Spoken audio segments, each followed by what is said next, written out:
অন্তত একটা ব্যবস্থা আমাদের করে দিন, নলে মরা ছাড়া আমাদের কোনো উপায় থাকবে না স্যার। এত সুন্দর করে এত ভালোবেসে তাকে বিজেপি সরকারকে ভোট দিয়ে আমরা নিয়ে আসলাম, আমাদের ভালো হবে, আমাদের ভালো করবে, সেখানে আজকে এরকম করছে আমাদের সাথে।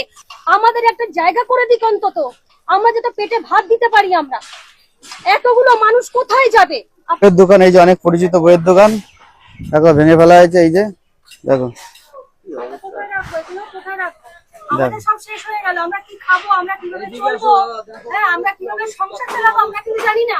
আমরা এখন সব গুটিয়ে বাড়ি চলে যাচ্ছি, আমাদের ভবিষ্যৎ অন্ধকার, আমাদের ভবিষ্যৎ অন্ধকার। আমরা এখন কি করবো আমরা কিছু বুঝতে পারছি না। আমরা এখন কি করে সংসার চালাবো? এই যে এত দোকান এত বই সব আমার ঘরে নিয়ে যেতে হলো। হ্যাঁ, এখন আমার দোকানে থাকতে দেবে না, সব উঠিয়ে দিচ্ছে। এখন আমাদের পেটের ভাত জোগাড় হবে কি করে? আপনারা বলুন, কোথায় যাব আমরা, কি করে খাবো আমরা, আপনারা বলুন। তা আপনার কি মতামত, একটা কোনো ভালো জায়গা? অন্তত আমাদের জায়গা দেখে আমাদের কথা পৌঁছাতে পারতো, আমাদের কোনো জায়গা দেয়নি, আমরা নিরুপায়। আমরা এখন সব নিয়ে বাড়ি চলে যাচ্ছি, কি করে খাবো আমরা?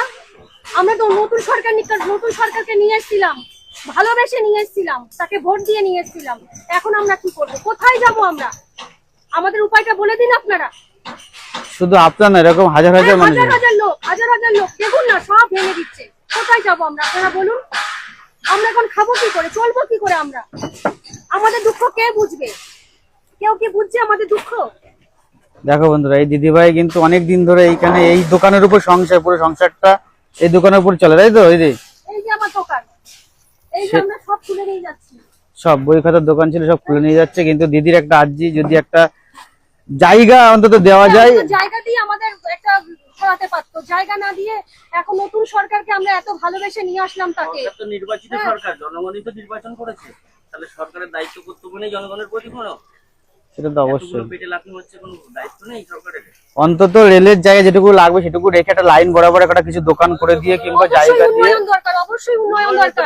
আমরা ছেড়ে দেবো, দোকানটা ছড়িয়েছি উন্নয়ন, আমরা ছেড়ে দেবো, আমাদের কোনো আপত্তি নেই, আমরা ছেড়ে দেবো। কিন্তু সরকারের কাছে হাত জোর করে অনুরোধ, আমাদের একটা জায়গা করে দিক অন্তত, আমরা যাতে পেটে ভাত দিতে পারি। আমরা এতগুলো মানুষ কোথায় যাবে আপনারা বলুন তো, কোথায় যাব আমরা?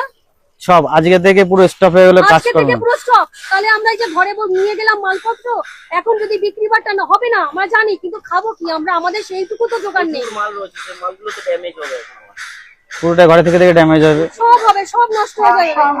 আর তারপরে কি নতুন জায়গা নিতে গেলে এখন বাসে যেতে ভাড়া 6 লাখ টাকা স্যালারি চাচ্ছে, 6-7 হাজার টাকা ভাড়া। আমাদের মতন এই গরিব মানুষের সম্ভব দেওয়া? সেটা আপনি বলুন।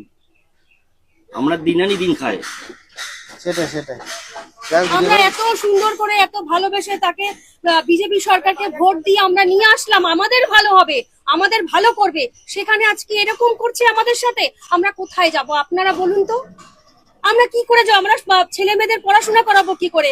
আমরা পেটে ভাত জোগাড় করবো কি করে? বাবা মাকে খেতে দেবো কি? আমাদের একটা উপায় বলে দিন আপনারা, একটা উপায় বলে দিন।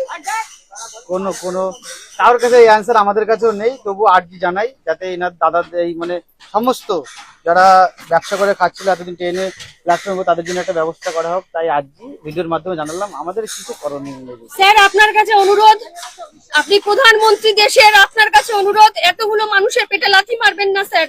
অন্তত একটা ব্যবস্থা আমাদের করে দিন, অন্তত একটা ব্যবস্থা আমাদের করে দিন, নলে মরা ছাড়া আমাদের কোনো উপায় থাকবে না স্যার।